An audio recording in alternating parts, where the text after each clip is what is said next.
За сайн байцгаана уу. Эрхэм үзэгч олныхон сар шинийн амар амгалан айлтгая. За би Содмын Чулуун бүрүүгэж Монгол Улсын үндэсний номын сангийн менежерээр ажилладаг юм хүн байна. Өнөөдөр Тэнгэр телевизийн яриа хөөрөө нэвтрүүлэгт энэ сар шинийн дугаарт насны төлөөлөл, балчир, өсвөр, залуу, ахмад гэсэн дөрвөн үеийн төлөөлөлтөд сар шинийн шинэлэг цагаалах ёсны талаар ярилцахаар бэлэн болоод байна.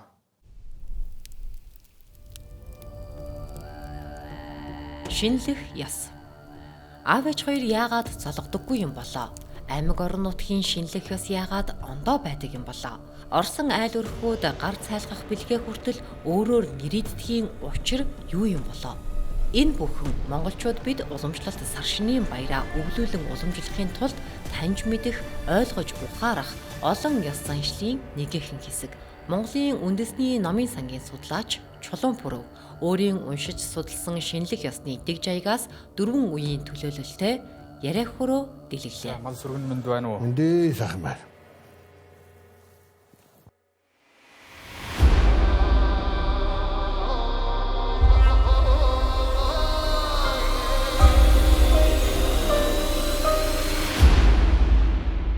Сайн байна уу? Сайн уу? Та сайхан шинжилж байна уу? Сайн байна. Сайхан шинжилж байна. Та сайхан шинжилж байна уу? Сайхан шинжилж байна. За. Сайхан хаварчж байна уу? Сайхан хаварчж байна. Яасан сайхан бүрэн мэд мэддэг хөөхт вэ та? За. Хоёулаа эхлээд танилцъя. Таны нэр хэн бэ? Миний нэрийг Наран Солон гэдэг. Би 7 настай. Сайн байна уу? Сайн байна уу? Амар байна уу? Мэндээ ямар сайн уу? Сайхан шинжилж байна уу? Сайхан, сар шинэ сайхан шинжилж байна уу? Сайхан. За яасан нүүрэндээ галтай нүдэндээ цогтой гэдэг шиг яг сар шинийхээ ёсоор сайхан мэдлээ зулгаад орж ирж байгаа. За энэ хүү хэн хүний хүү вэ? Хит нутаг хаа вэ гэдэг шиг. Би хотын унгуу хөөхтөө. Тэгээд ариун болтын ангараг 16 та би. Сайн байна уу? Сайн байна уу? За сайхан хаварчж байна уу? Сайхан хаварчж байна уу? Сайхан. За сар шиндээ сайхан шинжилж байна уу? Сайхан шинжилж байна. Та сайхан шинжилж байна уу? Сайхан шинжилж байна. Өнөөдөр одоо тантай залуу үеийн төлөөлөл болоод цагаан сарын шинэлэх цагаалах ёсны талаар ярилцахаар болсон байна. За тантай танилцъя. За намайг Ганццэг гэдэг 22 настай. Тэгээд өнгөрсөн хавар их сургуулаа төгссөн. Сэтгүүлч мэргэжилтэй. За шинэ сэтгүүлч болсон хүчин бахан байна. Тийм. Ганццэг. Тийм Ганццэг. За та аль нутаг вэ? Би Хүсгэл аймгийн Бүрэн тогтсон байх. За сайн байна уу та? Сайн байна уу? Сайн байна. Сайн байна уу? За тавтаа сайхан хаварчж байна уу? Тавтаа сайхан хаварж байна. Тавтаа сайхан хаварж байна уу? Сайхан хаварж байна. Үнтэй сайхан үйлдэж хавардаа сайхан орж байна уу? Сайхан орлоо. Сайхан хаварж байна. Мал сүрэг тарган таны үе тавтаа амгалан явна уу? Амгалан байна. Би сайн мал сүргэн мэнд байна уу? Үндэ сайхан байна.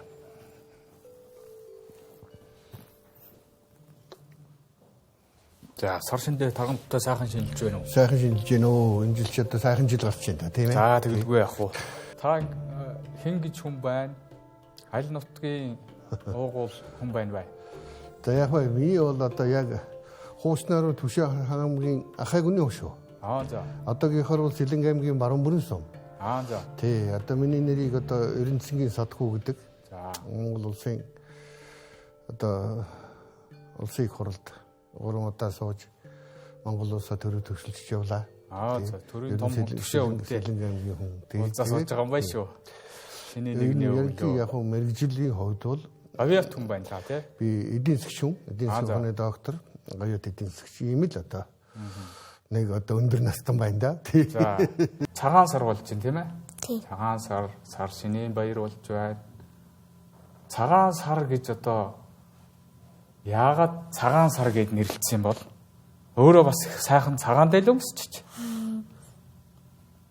Юу гэж бодож байна өөрөө? Яагаад цагаан сар гэж нэрлэлсэн болоо? Цагаан дээл өмсдөг болохоор цагаан сар гэж хэлсэн болоо. Үгүй хаа. Цагаан эдээ иддэг болохоор цагаан сар гэж нэрлэлсэн болов. Бас тийм байж болох хаа. болох бах тий. Тий. Сар байснаа цагаан сар гэж байгаа. За тэгвэл цагаан сар гэж яагаад нэрлэдэг вэ гэхлээр нэр нь цагаан дээл өмсдөг, цагаан идэ иддэг болохоор уламжлал нь цагаан сар гэж нэрлсэн байх магадaltaй шүү. Бүр дээр үед одоо Чингис хааны үед тэрнээс хойш манай түүхэнд цагаан сарыг тэмдэглэхдээ яг одоо таны энэ өмссөн байгаа шиг аль болохоор цагаан дээл өмсөөд тэгээд бүр одоо энэ жил морь жил гарч ин тэ? Тий. Морь жилдээ цагаан морьтой цагаан морь унаад тэгээд цагаан бүс биелэг хоорондоо солилцоод цагаан эдэгээ идээд ингэж цагаан сар тэмдэглэдэг байсан ёс байна. Тэгэхээр энэ бол цагаан сар гэдэг бэлэгдлээрээ аль болох цагаан өнгийг тэр байтугай сэтгэлээ хүртэл цагаан цайлган байлгахыг хичээдэг, ирмэлцдэг, тийм байхыг эрхмэлдэг байсан. Сая нөгөө цагаан сар гэж хоёулаа цагаан өнгөний талаар тэр байтугай цагаан сэтгэлийн талаар ярьсан шүү дээ. Тэгэхээр цагаан сар болох гэж байгаа учраас хүнтэй муудалцсан гэдэг чинь бол жоохон тийм хар бараа юм байна шүү дээ. Тий. Үг зөрсөн, ам зөрсөн болвол тэгэхээр цагаан сар гэдэг учраас цагаан сар болохоос өмнө тэр муудалцсан байвал найзаасаа хэн нэгнээс уучлал гуйгаад тэгээд цагаан сар руугаа сар шинтийг нь золгодог. Ийм ёс одоо болтол монголчууд байгаа. Тэгэхээр манай цагаан сар гэдэг чинь ерөөсөө тэр цагаан сар гэд нэрлэлсэн цагаан өнгийг эрхмэлдэг, бэлгшээдэг. Ийм ёстой байна. Тэгэхээр цагаан сар гэж ийм баяр байх юм шүү. Хүннүү гүрний үе бидний өвөг дээдс бол одоо хүннүү гүрний 2235 жилийн болж байна уу? Тэр жилийн олон жил, мянган жилийн өмнө хүннүү гүрэн бидний өвөг дээдс цагаан сарыг одоогийнхоос нэг их зөрүүгүйгээр тэмдэглэж байсан талаар тухайн үеийн одоо хятадын Монгол газраар явсан бичгийн түшмэл хүний тэмдэглэл одоо Сима цааны түүхэн тэмдэглэл гээд байдаг. Энэ зохиолд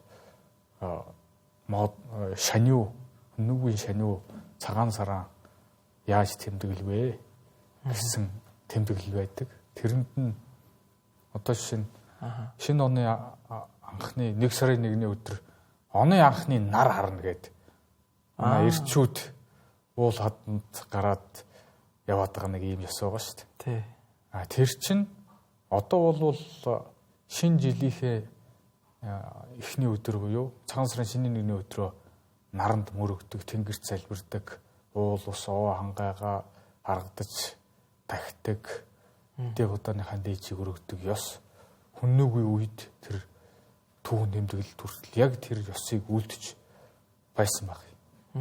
Тэгээд цагаан сараа тэмдэглэдэг байсан. Сүүлд Чингис хааны үед бол мөн адил Чингис хаан цагаан сарын шинийн 1-ний өглөө тэнгэрт залбирч тэгээ хамгийн ихэнд өөлөн үжидээ золгож байсан ийм баримт баг. Тэгээд эндээс өмнө бол цагаан сар Чингис хааны үе их Монгол улсаас өмнө бол цагаан сарыг намрын сард тэмдэглэдэг байсан гэж түүхэн сурвалж тэмдэглэсэн байдаг. Тэгээд Чингис хаан бол их Монгол улсыг байгуулад зарлиг сойрхол гаргаж өвлийг мэнд давсны баяр болгож цагаан сарын хавар тэмдэглэдэг болсон гэсэн ийм ёс байна. Тэгэхээр бол бидний цагаан сарын сараа хүннүүгийн үеэс магадгүй тэндээс ч өмнө мэдээж тэр заншил чинь эхэлсэн байгаа шүү дээ. Ийм ёсыг лавтая 2200-300 жилийн өмнөөс энэ цагаан сарыг одоо болтол тэмдэглэсээр байна. Чингис хааны үед цаг хугацаа нь өөрчлөгдсөн боловч ёс заншил нь хэвээрээ цаашдаа хэдэн мянган жил энэ ёсоон дагаж тэмдэглэсээр л байх. Ийм монголчуудын үндэсний хамгийн том баяр бол цагаан сарын баяр л шүү дээ. Монгол улсын хоймор болсон хөсгөл нутгийн залуу хүнтэй ярьж байгаагийнх одоо манай нутгийн ёс заншил ялангуяа танай ёс тэгээд өөрөө бас халахуудын дунд дээрээс нь буряд уг гаралтай ийм хүн чинь танаахны энэ шинэлэх битүүлэх цагаалах ёсны талаар ярьж яриагаал эхлэе гэж бодож байна да. Тэгэхээр танай одоо битүүрний өдөр цагаан сарын өдөр яг энэ одоо ингээд нийтээр тэмдэглэж байгаа баяруудаас онцгой ийм ёс заншлууд эднэр ер нь яаж шинэлэх цагаалгасаа хийж байна вэ? Битүүрний өдөр бол ямар ч байсан нөгөө нэг 3 мөс ингээд голоос авчираад тэгээд хаалганыхаа дээр тавьдаг. Тэгээд бас нэг энэ гэхдээ бусад аймагуудад тэгдэм үгүй. Тэрийг бас сайн мэдгүй байна. Ямар ч тааш нөгөө битүүрний өдөр ингээд зөндөө олон хоол хийдэж штэ. Тэрийг ямар ч байсан хөшүүдтэй бол ингэж хүртээдэг. Тий, битүүлэг хүртээх ёс байна. Өөрөө бол яг бүрэн тогтохдоо өссөн. Тий, яг бүрэн тогтохдоо. Тэгээд бас нэг ингээд өөр газар байдгүй нэг цагаан сартай холбоотой нэг ёс гэх юм бол манайх нөгөө нэг ирсэн хүндээ ингээд заавал 2 бэлэг өгдөө шүү дээ. Одоо ингээд арх өгдөө шүү дээ том хүмүүст. Архины хундган доор ингээд 1 бэлэг өгөн заяа. Тэгээ эхлээд ингээд архины хундган өгөхдөө 1 бэлэг өгчөөд тэгээ араас нь 2 хундгаа өгөөд тэнгуут ингээд 3 хундгаа болж байгаа шүү дээ. Тэнгуутээ араас нь ингээд жинхэнэ бэлэг өгдөг. Тэгэхээр хэдэн бэлэг болчихоо? 2 бэлэг болчихоо. 2 бэлэг болчихсон. Тэгээ бусад газрууд талаа миний анзаарснаар хийдэггүй юм шүү гэлээ. Тэрийг яг яагаад тэгж ийн гэж хэрвээ нэгийг өгвөл юу гэх вэ? Жохон цээртэй байх гэдэг те. Мэдгүй ямар ч тааш нэг ингээл хундганыхаа одоо 3 хундга хийдэн штэ заавал тэрийгээ ингээл эхнийхээ нөхдөө заавал ямар нэг юмтай л өгөх хэрэгтэй юм шиг. Гэтэ тэрэнд нь ингээд ихэнхдээ нэг 5-10 кал хүчтэй. Тэгээл дараачаас нь ингээд том бэлгээ яг 3 хундгаа явуулж тойролж дуусчаад тэгээд дараа нь ингээд жинхэнэ бэлгээ өгдөг байхгүй юу. Тэрийг бас манай суманд ер нь аймагт тэгдэг байхгүй юу. Яагаад тэгдэм бол гээд би бас жоохон бусад газруудад ерөөсөө тэгдүү мөлий зүгээр л нэг бэлгээ өгчт юм лээ. Монголчууд өглөө шинийн нэгнийхээ өглөө тэнгэртийг ярилцдаг. Тэр бол тэнгэрлэг тавилан буюу монголчуудын тэнгэрлэг оршихуйн хамгийн тод жишээ. Тийм учраас бол монгол эрчүүд шинийн нэгнийхээ өглөө босч өндөр дээрээ гараад тэгээд одоо галаа асаагаад тэгээд үндсэндээ хамгийн түрүүнд тэнгэртэйгээ залгадаг. Энэ бол одоо манай нутагт одоо жаншилсан бид багаасаа бүр суртсан. Тэгэхээр манайх бол ер нь яг зүгээр халах баржигын талаараа адил ойр л доо. Гэхдээ яг манайх нөх өндөр гэгэний таглагтай их уул байна шүү дээ. Бүрэнгийн одоо их хайрхан гэж ингээд одоо өндөр гэгэний тагсан овоотой хайрхан байна. Тэгэхээр ерөөсөө манай нутгийн хамгийн гол юм бол өглөө одоо миний одоо хамгийн манайхны жаахан тийм өөргүүд бүрэн хаанда. Ерөөсөө одоо бүх ирчүүд ер нь өглөө мордоо шүү дээ. Тэгээ бүгдээрээ мордож бүрэн хаана одоо хамгийн өндөрлөг газараа очиод бүрэн хаандаа бүгдээрээ одоо галаа өргөөд тэгээ одоо ёслолоо хийчихнэ. Тэгээд одоо яг тэндээсээ Чингис хаанасаа тэр авшиг юм аваад тэгээд тодорхой хэмжээнд тэр яажхад эргэхэд нар гарчдаг. Яг ерөөсөө одоо эзэн хаандаа одоо тэнгэртэй мөрөгчхөд эргээд одоо нараа харцгаад тэгэл одоо гэртээ орж ирнэ. Гэртээ орж ирээд бурхандаа мөргөл тэгэл гэртээ одоо залгуулгоо хийж цагаалга гэж ярьж байгаа. За энд би нэг цагаалга гэдэг энэ үгний талаар манайхан зүгээр л одоо цагаан будаа ч юм уу одоо цагаан одоо сүү ч юм уу гэж ингэж ойлгодог. Бид нар бол золгохынхаа өмнө сүүгээ амсаад харилцан амсаж сүүгээ өргөөд тэгээд золгож эхэлдэг. Тэгээд энэ цагаалга гэдэг ёс их чухал юм байна. Одоо яг нарийнда бич бостын залуудаа сайн ойлгодог. Одоо цагаан сар гэдэг нэрээр цагаалга гэж ярьдаг юм багтаа гэж бодоод байсан чинь энэ бол маш хөргөн хүрээтэй манай залуучууд цаашдаа маш их бодож юмар. Цагаашрах гэсэн юм айхтар том утга байд юм байна. Өөрөөр хэлэх юм бол энэ цагаан сар энэ бэлгийн үлрэл гэж одоо монголчуудад хэлдэг энэ цагаан сараар ерөөсөө эвдэрч муутсан. Одоо хоорондоо эв түнжин тасарсан хүнсүүдийн цагаалга болдог байсан байна. Өөрөөр хэлэх юм бол эвлэрлийн ийм болдог. Манай нутагт бол ер нь нэг одоо муудсан хүнтэйгээ цагаан сараар одоо хичнээн хүнтэй эв зүгээ олсныгоо цагаарч одоо дахиад одоо цайруулж. Тэгээд энэ дотор өндөргийн нэг актер үг бий л дээ. Тий. Алдан өсөлдөх хос сонзон арилгаад амгалан инхэд сэтгэл зохилдох гэсэн үг байгаа байхгүй юу? Энэ жанлуу цогцол доторх байгаа үг. Энийг яг цагаан сар дээр цагаалга буюу цагаашрах өөрөөр хэлэх юм бол хоорондоо эв түнжингээ олж одоо энийг бид нар энэ сар шинээр маш их бодож явах хэрэгтэй. За манайхан дотор зарим хүн зарим одоо ахмад настай улсууд бол бидэнд одоо бас миний аав гэж хүртэл ярьдаг байсан. Ангийнхаа хүүхдтэй муудсан бол гэж бүр баг байхад эвлэрээ тий гар бариараа тэгээд одоо ингээд золгоорой. Тэгээ эн чи одоо золгоно гэдэг бол ерөөсөө чи витер бол үеийн Монгол хөлсүүд чи витер F2 шүү гэж. Тэгэхээр энэ цагаалганы цаана юу нуугдж ийнэ хөхтэй зэргийн аялдан зогсолдох эв түнжингээр зогсолдох гэдэг үгийн цаана монголчуудын эв нэгдлийн асуудлыг тавьж өгч байгаа. Одоо бид өндөргийн их жанлуу цогцол номыг бол одоо хэдэн үеийн туршийн монголчуудын эв нэгдлийн бэлэг гэдгийг ойлгож байгаа шүү дээ. Бид нар алтан соёмбаа бол эв нэгдлийн бэлэг тэмдэг байхгүй юу? Энд чинь монголчуудыг эвтэй байхыг л одоо зааж сургасан их одоо тарин шүү дээ. Тийм учраас энэ цагаан сар гэдэг ёслолыг хамгийн нүн зангидаад үзэхэд монголчуудын маш их эв нэгдлийн баяр юм. Тийм учраас эвдэрч одоо муудсан бол эвийг бол цагаараад энэ цагаас хойш шиний нэгний золгосон үеэсээ хойш эвтэй найртай яваарай. Эцгийнхээ хайрлаж яваарай. Эх орноо хөгжүүлж яваарай. Энэ бүгдийн цаана одоо манай одоо богдын маань өндөргийн маань ариун сургаал байгаа. Наран солонгод асуулт байна уу? Яагаад ээж аав нар хоорондоо золгодог юм бол? Ямар сонин асуулт асууж байна. Өөрөө тэрийг хараад гайхаад байдгүй. Яагаад ээж аав хоёр золгохгүй байгаа бол хүүхдүүдтэйгээ золгоод байдаг. Тэ? Тий. Өвөө эмээтэй золгоод байдаг. Тэгсээр нэ аав ээж хоёр золгодгоо.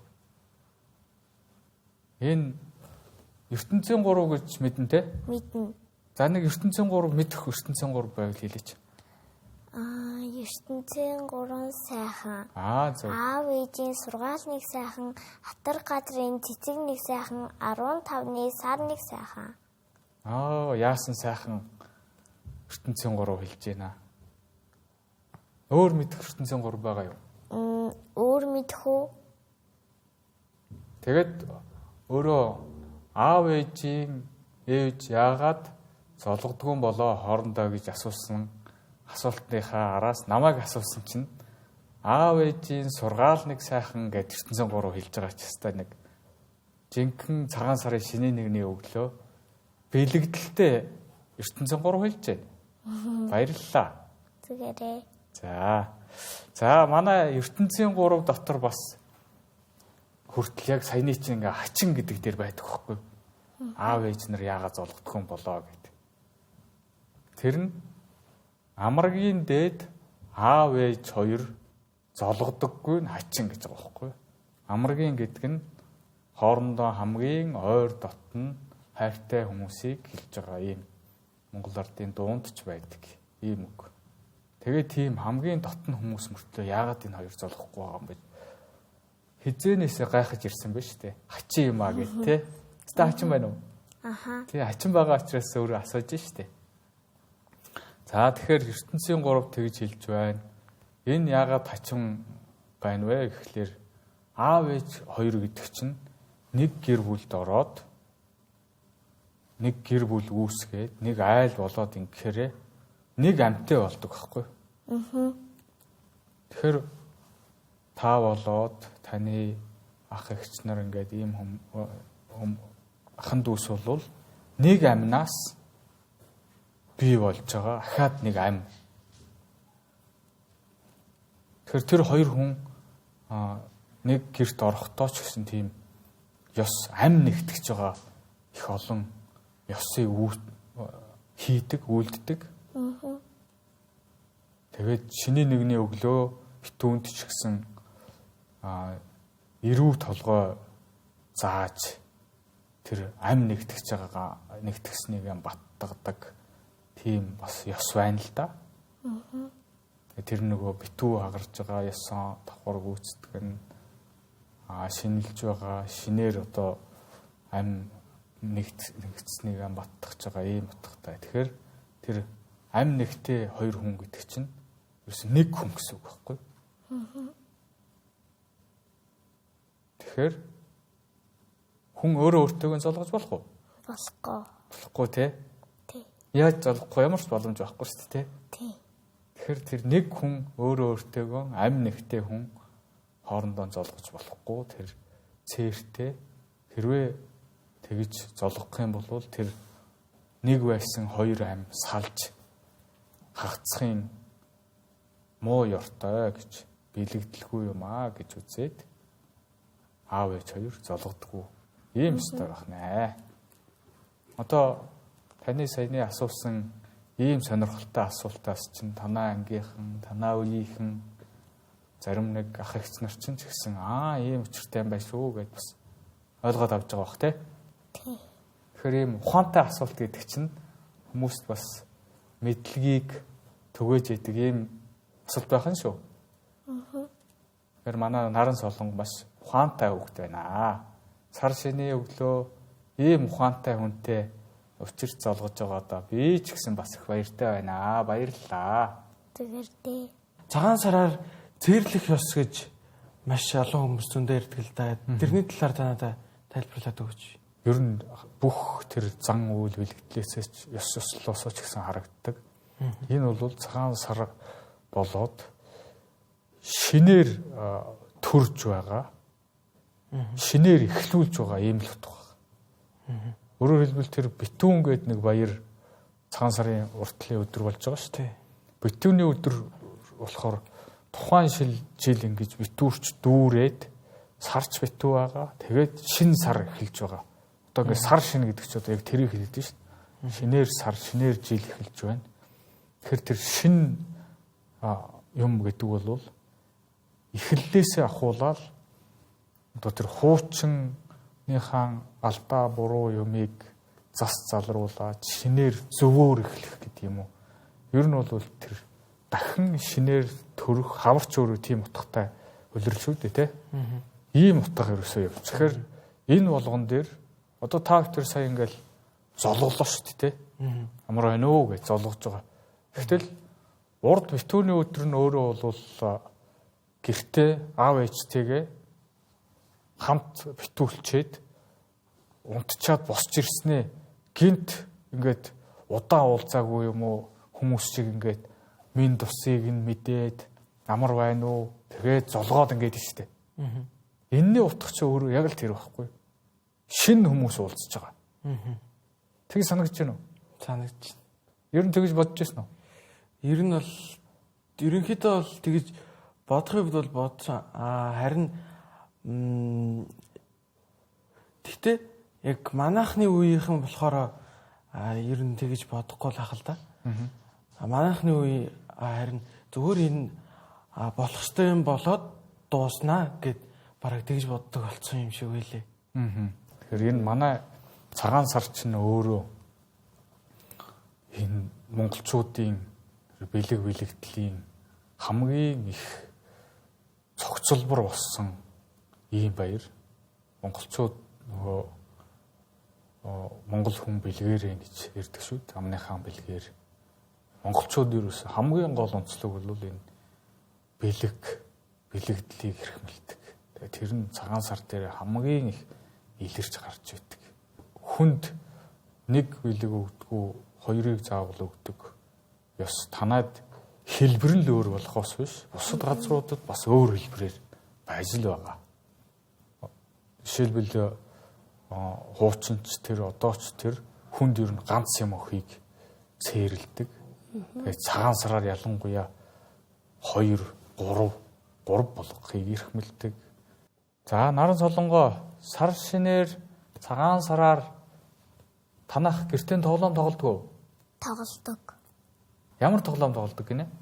Нөгөө нэг шагаан наслаад байдаг шүү дээ. За. Тийм тоглоом тоглодог, бас морь ууралт болдог. За, ёстой сайн байна.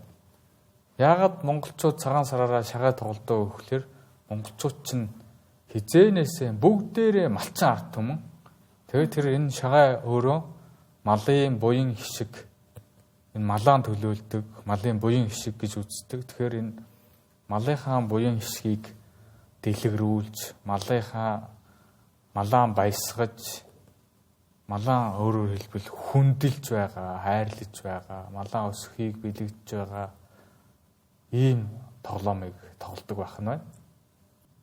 Өөр олон тоглоомууд бас байдаг л да. Тэрний нэгийг хоёулаа өнөөдөр тоглоод энэ танаа ангийнхан телевиз үзэж байгаа найзууд, ах эгчнэр, магадгүй ахмад наснууд таач гэсэн ийм тоглоом цагаан сараар тоглодог ийм тоглоом байдгийн байх шүү гэд хоёулаа заагаад хүү. Тгий. За энийг бол цагаан сарын шөнийн нэгний өглөө тоглодог. Ийм тоглоом. За энэ тоглоомын нэр бол хоёулаа тоглох гэж байгаа тоглоомын нэр Азийн 12 морь буулгах гэсэн тоглоом. Хоёулаа чинь тэгэхээр энэ жил ямар жил гарч байгаа вэ? Морь жил гарч байгаа. Морь жил гарч байгаа шүү дээ. Тэгэхээр морь жил гарч байгаа цагаан сарын шөнийн нэгний өглөө шөнийн нэгэнд тоглодог 12 морь буулгах гэсэн яг морьтой тоглоом энэ телевиз үзэж байгаа хүмүүст зааж өгөх гэж шүү. За наран солонго. За энийг ингэж тоглодог тоглоомоо.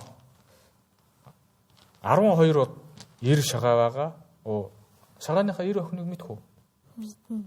Ямар нөхөн байдаг вүлээ? Ийшээ нөгөө нэг эргүүлэхтэй юм байдаг. 90 байдаг. Ийшээ нь болохоор им боёо гоо. Тий, яг зөв. Одоо нар зөв эргүүлэхтэй баруун гар тишгээ эргүүлэхтэй бол 90 шагаа. Эсрэг тал руугаа зүүн гар тал руу нараа буруу эргүүлэхтэй бол им шагаа гэдэг шүү дээ, тий. За энийг бас үеийнхэн наран солонгын үеийн хүүхдүүд, найзууд мэдээд авч байгаа баха. Найзуудаа бас нэг юм шиний нэгний өглөө зааж өглөө шүү. За ингээд энэ 12 90 шагаа тэр тусмаа их сайхан том тэгээд нэг уллаж янзалж засаагүй цэвэрхэн ийм шагаагаар 12 90 шагаа байгаа. Ийм 12 шагааг 12 удаа хайдаг. Тэгээд 12 хаяхад хамгийн олон морь буулгасан хождог. За энэ шагаа 12 байгааг нь ямар учиртай гэж бодож байна? 12 жил нөгөө нэг 12 амтантай байдаг. Ямар сэрэг ухаатай сэргэлэн хөөхт вэ наран солонгоо. За яг үнэн энэ 10 жил 12 жил байгаа тий. Өөрөөр чинь одоо нохой жилийнх нь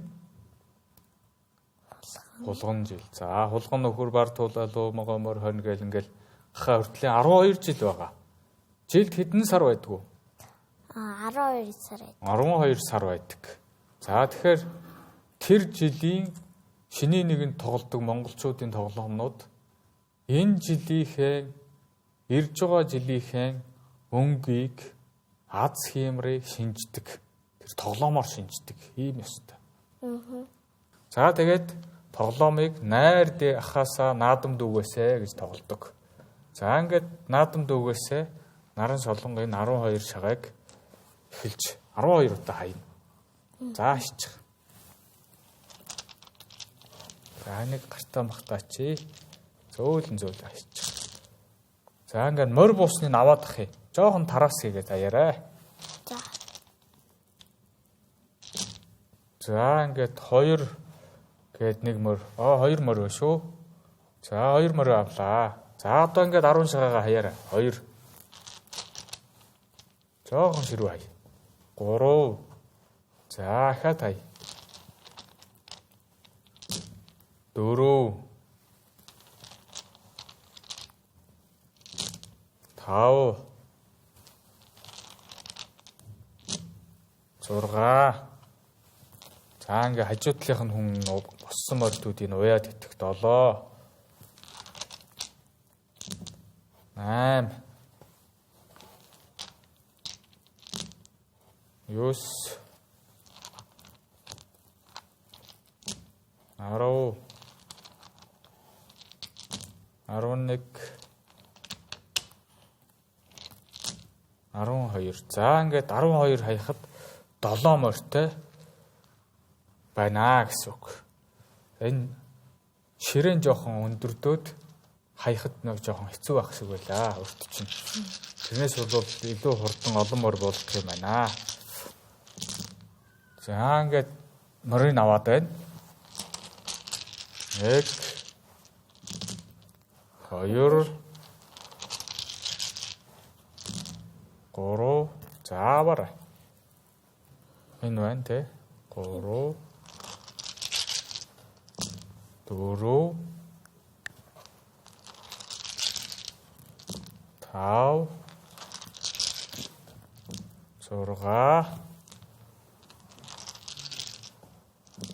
7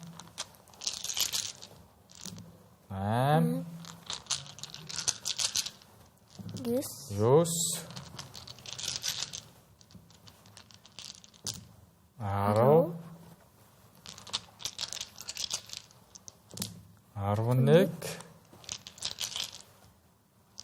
12. Оо. Наран солон хэдэн морьтой байлаа? 7. 7. За би бас 7 морьтой. Ингээ хоёулаа тэнцсэн. Тэгэхээр тэнцсэн хүмүүс ахиж тоглоод хин олон морь буулгаснараа ингээ хождог. За тэгээд энэ Азийн 12 морь буулгах гэдэг энэ тоглоомыг шиний нэгэнд гэртээ очоод эсвэл өвөө эмээгэнтэй очоод золгож байгаа айл нь одоо хоёулангийн чинь нэвтрүүлгийг үзсэн байх байлгүй. Тэгээд энэ 12 морь буулгах тоглоомыг за наран солонготойгоо наран солонгийнхоо гэр бүлтэй Азийн 12 морь болгонаа гэд тоглож ивэл энэ маш хялбархан тоглодог тоглоом. Тэгээд тэр жилийнхээ цагаан сарын шинэ нэгэнд энэ жилийнхээ аз өнгийг шинждэг үздэг ийм тоглоом байгаа шүү. За гэртээ ороод наран солонго энэ тоглоомороо гэрийнхэнтэйгээ золгож байгаа айлуудтайгаа тоглоорой. За. Яагаад 74 өндөр гарч ирсэн юм бол яагаад ууцаа хүмүүс тавьж болдгоо юм бол гэж гайхдаг та. Ааха. За тэгэхээр хоёлаа энэ бол ер нь нийтээрэл яагаад тавих уу гэдэг цагаан сар болгоноор ч юм уу айл энэ жил хэдэн үе засхууч гэдэг юм уу ийм л болдгоо л доо. За эдээг таван эдэний хувьд бол танай аав ээж бол идэрхэн залуу дотор хүмүүс байгаа залуу идэр хүмүүс байгаа учраас 3 үе 5 үе тэр нь одоо тухайн жил нь орж ийн үү гэдэг юм уу те юунаас шалтгаалдаг байж болно. Тэгэхээр бүр залуухан хүмүүс бол хөвчлэн 3 үе цаа нэг 40 хүрсэн 94 дарсан ат гэдэг нэг монгол хэлний үг байдаг те монгол хэл дээр та нар хэлээ сайн судалж байгаа юм чинь. Тэгээ одоо тийм хүмүүс болоод ирэхэн зэрэг жоохон ахиулдаг. За магадгүй бүр ер нь 50 60 хүрэхээрээ 5 за бүр ахмад бол 7 ингээд явдаг. Ёс бол байгаа. Бүр төрийн ёсондоо бол 9 үеэр засдаг юм уу? 13 муугаар засчихсэн ч түүх байдаг. Харин ууц хэдийний хувьд бол ер нь монголчуудын хамгийн хүндтэй зочиндоо ууц тавьдаг. Ууцсаар дайлдаг ийм ёс байгаа. Тэр ёсоор ууц бол ерөөсөө монголчуудын хамгийн хүндтэй эдийн нэг учраас цагаан сараар ахын дүү хамаатан садан хүндтэй зочдоо хүндтэй эдээгээрээ хүртээж дайлж хөв гисгээ хүртээж байгаа л ийм ёс байгаа. Харин их бүхэл ууц тавих ёс байхгүй. Харин 74 өндөр хонтой шаант тэгээд гургалтай буюу одоо цагаан мах одоо малын хошнох шүү дээ дотор хэрэгтний гэсэн энэ дөрөв байхаараа зэрэг нь тэр нөгөө хүндэлтэй идэ ууцаа бүтнээр нь тэр малаа бүхлээр нь тэр хүндээ хүндэтгэл үзүүлийг тавьж байгааг төлөөлдөг учраас 74 өндрөөр тавих ёс бол байгаа. Тэгэхээр энэ Монголын хоёлаа сая ингээл ярихаар бэлэгдэл ёсны юм ярьж байгаа учраас ер нь цаана энэ бэлэгдэл нь өөрөө тэр агуулгын бүхлийг төлөөлчих жижиг хэсгүүд нь томроод дэлгүүл дээврэн чинээ хураавал хурвчин чинээ гэдэг шиг ийм болдог бэлэгдлийн ёс соёлыг л гүйцээж өгвөл тэр ууцаан байна уу 74 өндрөн байна уу тэр болвол ёсол гүйцээж өгвөл тэр хүний ёстой сонголт тул гэж үзэж байна. Бэлэг гэж өгдөг тийм үү? Тэр энэ бэлэг ер нь таныг баг байхад одоо эсвэл танай аав ээжийг өвөө эмээгийн үед ямар бэлэг өгдөг байв ингээд нэг жоохон хувирлууд ингээд байгаа шүү дээ. Яг л нөгөө цаг үеийн дагаад. Энэ яг тэр түүхийг та одоо өөрөөр нь жишээлээд ярихад ямар байх шиг байна? Ээж хоёрлаа баг бахтай ингээд айлд орохоор ингээд хэвэн боовнаас хийсэн нөгөө борцог гинтрээсээ өгдөг гэсэн. Тэгээ дээр нь ингээ 2 сахар тавиал хүчдэг гэсэн. Тэгэхээр яг нөгөө 3 чин болж байгаа тийм. Тэр нь тэгэл тэрийн сонсохоор амар сонир санагдаад яагаад зүгээр тэр хийсэн борцогноос өгж байгаа юм бол гээд. Тэгээд ээж хоёр ярихтаа болохоор тэр тухайн үедээ гоё бэлэгдээ ордог байсан гэл тэгжсэн. Таны аав ээжийн багад тэр борцог өгдөг байсан гэж шүү дээ. Хэвэн боов. Хэвэн боовноосоо гэхдээ яг нөгөө тавгийнхаа ийм ул боовыг бас биш л дээ. Тавгийн ул боов биш. Тухайлан зориулаад хүүхдийн хишиг, хүүхдийн хувь хавтаг гэдэг одоо манай нутагт бол би одоо өөр хангай хүн. Манай нутагт бол ийм биднийг багад бас ийм яг ийм энэ дайны хэмжээтэй дугуй хэвийн боов өгдөг байсан. Тэрэн дээрээ бас л одоо ятан мотон ч байдаг юм уу? Мөнгө төрөвч байх юм уу, өмсч байх юм уу ингээд тавиад. Тэр яагаад өнөө өгөхсөр уун ингээд хэрэгтэй юм өгөөд байтал борцог өгөөд байдаг тийм. Тэгтэл яг нөгөө нэг хоёулаа өмнө ярьснаар цаг үе чинь өөр ингээд хувьсан өөрчлөгдөд явж байгаа. Хүний эргэцээ ч гэсэн өөрчлөгдөөл яваад байгаа тийм. Тэгэхээр тэр бүр багад тэр бол яг одоогийнх шиг бид нар энэ байгаа шиг бүх юм бэлэн зэлэн элбэг хангалуун бас байсангүй шүү дээ. Ер нь бол монголчуудын одоогийн дундаж амьдралтай хүн бол тухайн цаг үед нэлээд шинэлэгдүү хүндэн орхор байсан баг шүү. Тэгэхээр идэж уух юм, өмсөж зүүх юм ховор живэр одоо тэгэл багаасаа ингээл ярихаар хичээхээ юмыг хэд дамжуулж өмсөө те ингээл явдаг. Энэ бол ерөөс айл болгоны амьдрал ах уу юм л байсан. Тэгэхээр тэр хавар гарагч нь бол одоо урт шар хүн ирнэ гээл хаварч нэх хавар гэдэг үг чинь бас ховор гэдэг үгээс гаралтай гэж хэлж хинжилт үзтгэлтэй. Тэгэхээр ийм ховор живэр цагт хоол унд тэгэл нөгөө үүцний махан гаргаж ирдэг одоо борц морцон гаргаж ирдэг те. Тэр ховор живэр цагийг урт шар хүнийг эрэхт нь давхад яг тэр бол үнэхээр тэр үедээ хэрэгтэй байлгүй байсан. Өсдөг, цангадаг тий. Ийм л цаг үе байсан болохоор ийм байсан шүү. Ахан дүүс тий өөрийнхөө хувь өсгийг хүртээж байгаа. Одоо хүний алга дээш нь харуулж, гарын цайлгаж, цагаан сараа тэмдэглэж байгаа. Ийм л яс болж байгаа юм байна.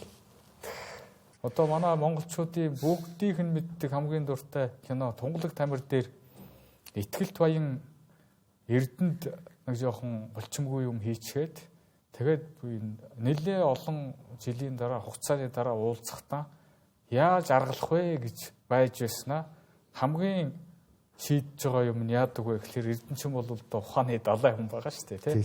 Тэгэхээр Эрдэнэ за юу ч гэсэн хоёулаа монгол хүн байна да нэг золгоч шийдээ. Энэ золгочхыг тэгээд золгочхтой зэрэг нь тэр өмнөх юмнуудаа сайруулж авч байгаа ийм тэгээд одоо харилцаа үүсгэж одоо өөрөөр хэлбэл тэр өмнөх харилцааг цайруулж шинээр эхэлж байгаа Тийм маш гоё бэлэг хэлэгдгийг одоо дамбаа хамгийн гоё үг. Тэгээд ондсондоо одоо Монгол хүн байн золгоч идөө гэд. Тэгээд итгэлтийн гарч байгаа айх тэр үг байгаа. Өөр хэлэх юм бол залуу занднаас нь аль алдахыг тэр их өвдөө гэж. Энэ бол бид тэдний хувьд Монгол хүний хооронд цагаачрах эвлэрхийн маш их тохио. Тэгээд сүүлд нь Эрдэнэ тэр нэг тунгааж бодсон холыг харсан Монгол эр хүний алсыг харсан ухаан гарч ирж байгаа ш.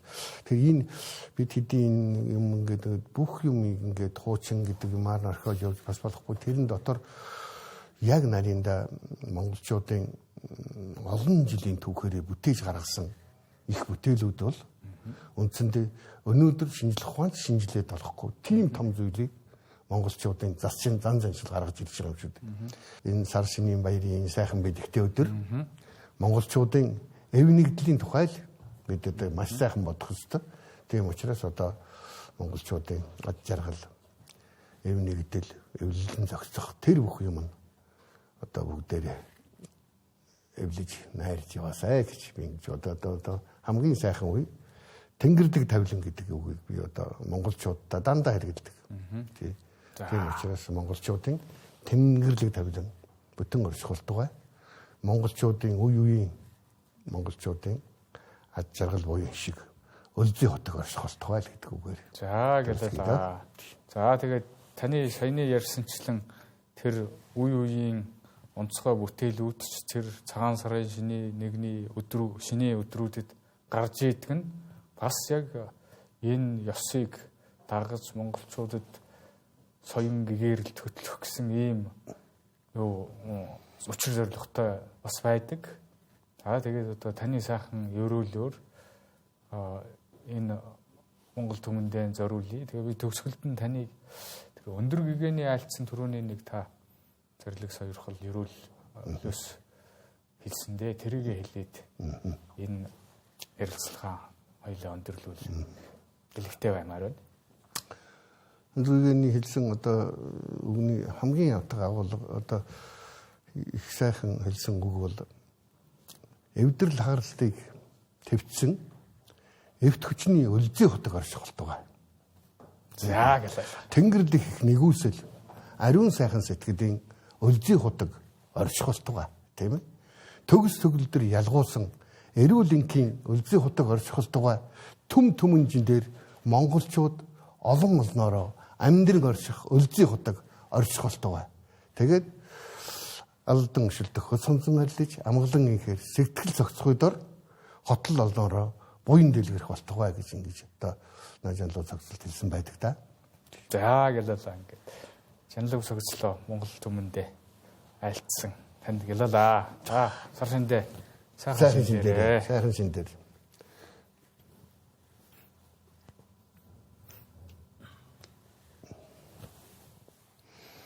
За баярлалаа. Тэгээ сайхан шиндээрээ. Баярлалаа. Та ч гэсэн сайхан шиндлээрээ.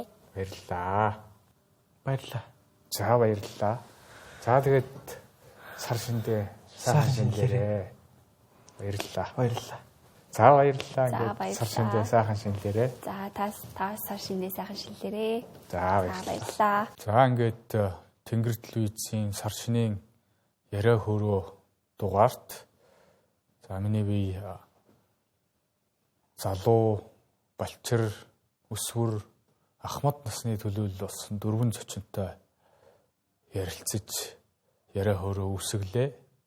За эндээ бол цагаан сарын шинэлэг цагаалах ёсны талаар ярьсан. За энэ дотор бол хүүхдүүд маань тийм танин мэдхүн хэрсүү асуултуудыг асууж за ахмад настан маань бол ярианаас нь бас онцлох яриануд байна. Жишээлх юм бол содгуугай бол энэ бид нэр цагаалж шинэлж байгаа ёс бол эзэн Чингис хааныхаа зарлиг сургаалыг одоо болтол ёсчлон биелүүлж байгаа ийм хэрэг юм аа. Шиний өглөө босч ирээл бид нэр хааныхаа зарлигийг биелүүлдэг шүү гэж ийм үнэхээр үнэтэй магадтай ийм зүйлийг хэллээ. За залуу үеийн төлөөлөл маань бол энэ орчин цагийн залуучуудын шинэлэх цагаалах ёс болоод хэв маяг цаашдаа энэ залуу үе цагаан сарынхан болоод Монголынхон ёс заншлыг ямар байдлаар уламжилж шинчилж авч явах вэ гэдэг маань бас их итгэл найдвартай залуу үе болоод өсвөр үеийнхнээ маань төлөөллөөс харагдлаа. За мөн балчир насны хүүхэд маань бол энэ ёсондоо их сонирхолтой өөрмөц сонин содон асуултыг асууж ингэж байгаа нь бол Монгол ёс маань улмаан үргэлжилж дэлгэрч залуу үедээ өвлөгж хойшлогдож явахын ийм бэлэгтэй ийм нэвтрүүлэг ярилцлага яриа хөрөө боллоо.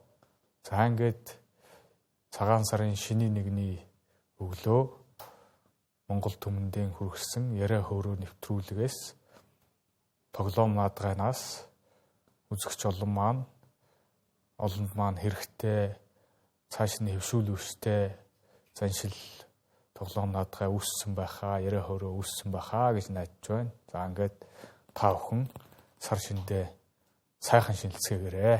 Баярлалаа.